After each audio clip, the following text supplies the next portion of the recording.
मलिर जसाफ शहीद बशीर कुरैशी ज़िले मलिर की जानिब से कौमी कारकुनों को जबरी तौर पर गिरफ्तार करके गुम करने और तलबा रहनुमाओं झूठे मुकदमात के खिलाफ रज़ाकाबाद नेशनल हाईवे से अवामी प्रेस क्लब तक एहतजाजी रैली निकाली गई।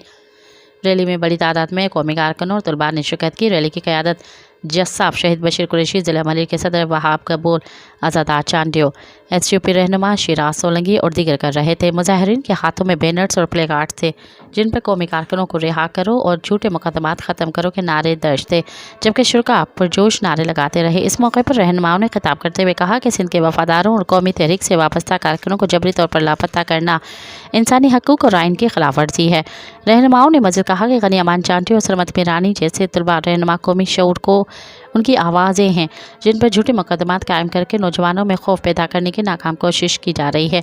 उन्होंने वाज़ेह किया कि अगर कौमी कारकुनों पर कायम झूठे मुकदमात ख़त्म न किए गए तो एहतजाजी तहरीक का दायरा पूरी सिंध तक बढ़ा दिया जाएगा।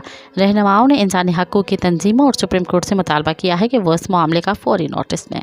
सब्सक्राइब कयो अवामी न्यूज़ HD के ताज़ा तरीन ख़बरुन ला ॾिसंदा रहो अवामी न्यूज़ HD।